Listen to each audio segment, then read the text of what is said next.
West బెంగాల్లో ఎన్నికల ఫలితం వచ్చిన తర్వాత కాంగ్రెస్ ఎంపీ రాహుల్ గాంధీ బీజేపీపై, మోదీ సర్కార్పై తనకున్నటువంటి అక్కసును వెలగక్కారు. ఓట్ చోరీ చేసి వెస్ట్ బెంగాల్లో బీజేపీ గెలిచింది.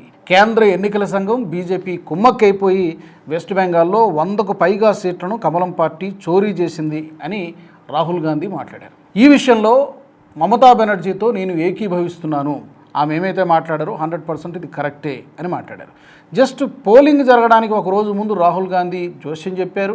మమతా బెనర్జీ ప్రభుత్వం పైన విరుచుకుపడ్డారు. మమతా బెనర్జీ ప్రభుత్వం అంతా కూడా అవినీతి ఆరోపణలతో మొత్తం అంతా మరకలతో నిండి ఉంది. మమతా బెనర్జీ సరిగ్గా పరిపాలన చేసి ఉంటే ఈ రోజున బీజేపీ ఇక్కడ వచ్చేదే కాదు అనేటువంటి సెన్స్లో ముందుగానే బీజేపీ గెలవబోతోంది అనేటువంటి ఇండికేషన్ రాహుల్ గాంధీ మాటల్లో వినపడింది. ఇప్పుడు తీరా ఫలితం వచ్చిన తర్వాత రాహుల్ గాంధీ ఏమంటున్నారు? ఓట్ చోరీ చేసి పశ్చిమ బెంగాల్లో బీజేపీ అధికారంలోకి వచ్చింది. సుమారుగా 100 సీట్లను ఇలాగే గెలిచారు, ఈవీఎంలను ట్యాంపర్ చేశారు. ఇవి రెగ్యులర్గా కాంగ్రెస్ పార్టీ ఎప్పటి నుంచో ఎన్నో సంవత్సరాల నుంచి చెబుతూ ఆరోపిస్తూ వస్తున్నటువంటి మాట. అయితే ఇక్కడ కాంగ్రెస్ పార్టీ కానీ రాహుల్ గాంధీ కానీ సమాధానం చెప్పాల్సినటువంటి విషయం ఏంటంటే, మరి ఇప్పుడు ఈ 5 రాష్ట్రాలు అంటే 4 రాష్ట్రాలు ఒక కేంద్రపాలిత ప్రాంతం, ఈ 5 రాష్ట్రాల ఎన్నికల్లో కాంగ్రెస్ పార్టీ మెజారిటీ పార్ట్నర్గా ఉన్నటువంటి కేరళలో యూడీఎఫ్ అధికారంలోకి వచ్చింది కదా. మరి అక్కడ కూడా నిజంగా బీజేపీ రిగ్గింగ్ చేయగలిగే అవకాశం ఉంటే, లేకపోతే ఓట్ చోరీ చేయగలిగే అవకాశం ఉంటే అక్కడ కూడా బీజేపీ పవర్లోకి రావాలి కదా. ఎందుకని కేవలం 3 సీట్లకే అక్కడ కేరళలో బీజేపీ పరిమితం అయిపోయింది? చేయాలనుకుంటే అక్కడ కూడా చేయొచ్చు, మరి ఎందుకు చేయలేకపోయింది?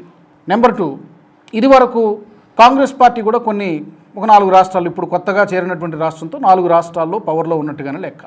ఒకటి తెలంగాణలో పవర్లో ఉంది, హిమాచల్ ప్రదేశ్లో పవర్లో ఉంది, అలాగే కర్ణాటక రాష్ట్రంలో కూడా పవర్లో ఉంది. ఇప్పుడు కాంగ్రెస్ పార్టీ సమాధానం చెప్పాల్సింది.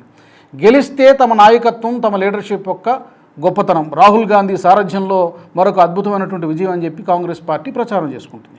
ఓడిపోయినటువంటి ప్రతిసారి కూడా రాజ్యాంగ సంస్థలపైన నిందలు వేయడము, ఎన్నికల సంఘం బీజేపీ కుమ్మక్కైపోయాయని చెప్పి మాట్లాడడం, ఈ ఆరోపణల్ని మిత్రపక్షాలే బీహార్లో ఎలక్షన్ రిజల్ట్ వచ్చినప్పుడు కూడా రాహుల్ గాంధీ ఇలాగే మాట్లాడారు. మిత్రపక్షాలు కూడా చీవాట్లు పెట్టాయి. ఈవెన్ ఆర్జేడీ నుంచి తేజస్వి యాదవ్ కూడా ఓటమిని ఒప్పుకుందాం, తప్పులు సరిదిద్దుకుందాం, మళ్ళీ గెలుద్దాం. సో మిత్ర భాగస్వామ్య పక్షాలే రాహుల్ గాంధీ మాటతో ఏకీభవించడం లేదు. సో మరొకసారి రాహుల్ గాంధీ అదే ఆరోపణలు బీజేపీపై చేశారు. దానికి ఎలాంటి వాల్యూ ఉన్నట్టు ఏం కనిపించట్లేదు, ప్రజలు కూడా హర్షించేటువంటి పరిస్థితి కూడా కనిపించట్లేదు. రాహుల్ గాంధీ ఆరోపణలకు సంబంధించి మీరు ఏమనుకుంటున్నారు? కామెంట్స్లో పెట్టండి. వెస్ట్ బెంగాల్లో బీజేపీ గెలుపు ఎలాంటిది? రాహుల్ గాంధీ ఆరోపణలు ఏమైనా వాస్తవం ఉందని మీకు అనిపిస్తోందా? Put in comments. ఈ వీడియో మీకు నచ్చినట్టయితే లైక్ చేయండి, 10 మందికి షేర్ చేయండి. అలాగే కామెంట్ల రూపంలో మీ అభిప్రాయాలను మాతో పంచుకోండి. Nationalist hub group of channels ను సబ్స్క్రైబ్ చేసుకుని తెలుగునాట జాతీయవాద జర్నలిజాన్ని ప్రోత్సహించండి. ఈ వీడియో కింద ఉన్న బెల్ ఐకాన్ పై క్లిక్ చేయడం మర్చిపోవద్దు.